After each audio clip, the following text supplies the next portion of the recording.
وبركاته. أنا محمد البنا، الأخصائي النفسي، ودي قناة محمد البنا لمناقشة ودراسة وعلاج المشكلات الفردية والجماعية النفسية والسلوكية في أنحاء المجتمع العربي بالكامل. للوهلة الأولى لما بنسمع عن مصطلح شخصية هستيرية في معنى بيجي في دماغنا، لكن في معنى تاني بيغيب عن دماغنا. المعنى اللي بيجي في دماغنا هو العصبية والانفعالية، لكن المعنى اللي بيغيب عن دماغنا هو المبالغة أو الأداء الهستيري.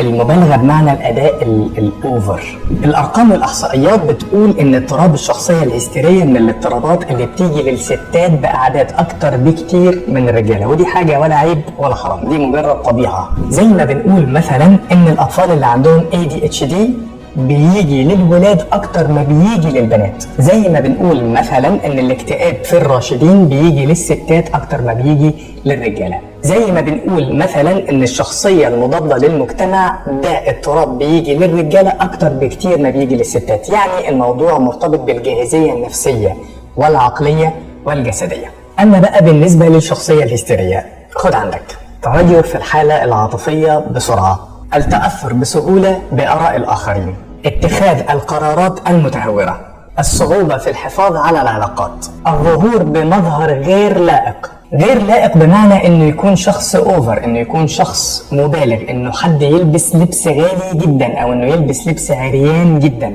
الحساسية الشديدة من النقد او الرفض، وفي بعض الاحيان بيكون كمان في تهديد بمحاولات انتحار. في سطحية في المشاعر والانانية، في ميل للمبالغة والتهويل.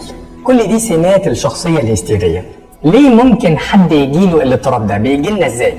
طبعا الاضطرابات دي مش دور برد بيجيلي لما بلبس لبس خفيف او بيجيلي لو انا حصل لي حاجة، لكن لكل اضطراب في سبب من الاسباب. معظم الاضطرابات بتكون الاسباب بتاعتها يا نفسية يا جسدية. الجسدية بمعنى ان هي تكون جينية، والنفسية بمعنى ان هي تكون مرتبطة بالبيئة وبالتربية.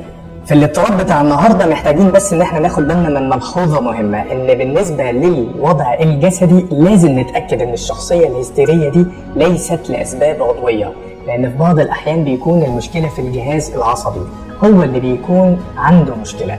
لكن ده مش موضوع حديثنا النهارده، احنا النهارده بنتكلم على الاضطراب من الناحيه النفسيه. من الاسباب اللي ممكن تكون مرتبطه بالاضطراب ده ان في خلل في القشره الاماميه للمخ، وده الجزء البدني اللي في الموضوع، وده اللي ممكن ان هو يكون حصل واحنا اطفال صغيرين او حصل بسبب مشكله في الولاده، وده سبب مشكله نفسيه. من الناحيه النفسيه ممكن يكون في استخدام خاطئ لميكانيزمات الدفاع النفسيه اللي اتكلمنا عنها قبل كده، زي التبرير، زي الانكار.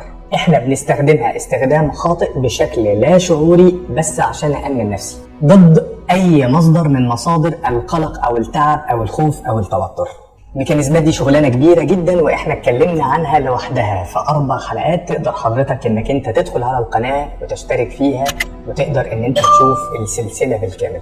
ثالث حاجه ودي اهم حاجه في الموضوع كله، البيئه ثم البيئه ثم البيئه، وانا قاصد الحقيقه ان انا اكررها 3 مرات. ليه؟ عشان نفهم أهمية البيئة في البناء الصحي النفسي للإنسان. الله سبحانه وتعالى خلق في مخ الطفل حاجة بتتنمذج، بتتوحد مع سلوك الأب والأم.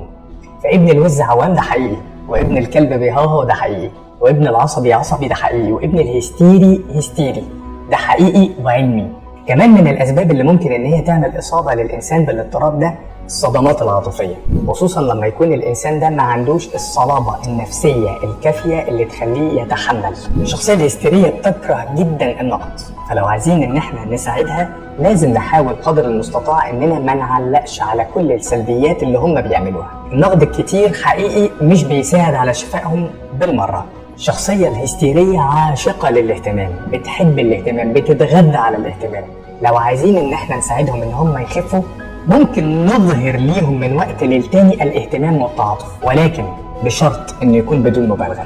مهم جدا ان احنا نفتكر ان احنا نمدح العمل اكثر ما نمدح العامل. يعني مش لازم اقول للشخص ان هو اللي حلو، مش لازم اقول للشخص ان هو اللي شاطر، مش لازم اقول للشخص ان هو اللي كذا، ولكن اشكر في العمل اللي هو عمله، عشان ما يكونش هو معتاد على فكره ان هو اللي بياخد الشكر نفسه او الثواب والجزاء نفسه. مهم واحنا بنتعامل مع الشخصيه الهستيريه ان احنا نركز على ان احنا نمدح العمل مش نمدح العامل، نمدح الشيء مش نمدح الشخص، نمدح اللبس مش نمدح اللي لابس، نمدح الحاجه اللي هم عملوها اكثر ما نمدح الشخص نفسه، عشان ما يتعودش على ان هو ياخد النوع ده من الاهتمام. واحدة من عيوب الشخصية الهستيرية اللي لازم نذكرها ان هو كثيرا ما يحب ان يغوي الاخرين، يعني بيحب ان هو يجذب الناس اليه على المستوى العاطفي. وممكن نقدر نعالج او ازاي نقدر نساعد الشخصية الهستيرية. جلسات العلاج الجماعي ممكن تكون مفيدة جدا للشخصية الهستيرية، لان في جلسات العلاج الجماعي بتتعلم مهارات بناء العلاقات الجيدة والتعاطف الحقيقي مع الاخرين. العلاج النفسي الفردي ممكن يكون مفيد جدا للشخصية الهستيرية، وده بيساعد على ان هي تتعلم مهارات على مستوى الضبط الانفعالي. جلسات التنويم الإيحائي ممكن ان هي تكون مهمة لأصحاب الشخصية الهستيرية، لان هي بتساعدهم على ضبط الافكار وضبط المشاعر والانفعالات. المديتيشن من الحاجات المهمة، اليوجا من الحاجات المهمة، تدريبات تنظيم التنفس من الحاجات المهمة اللي بتساعد الشخصية الهستيرية.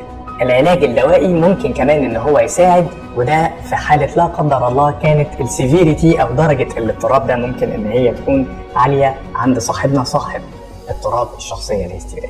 الشخصية الهستيرية من الحاجات اللي ان شاء الله ممكن ان هي تتعالج بسهولة اكثر من الشخصيات التانية او من الاضطرابات التانية. عندنا الشخصية المضادة للمجتمع على سبيل المثال، او الشخصية الحدية، او الشخصية النرجسية. كل دي ممكن تكون أصعب شوية من الشخصية اللي اتكلمنا عنها النهاردة. ربنا يرزقنا جميعا بالصحة النفسية والسعادة النفسية.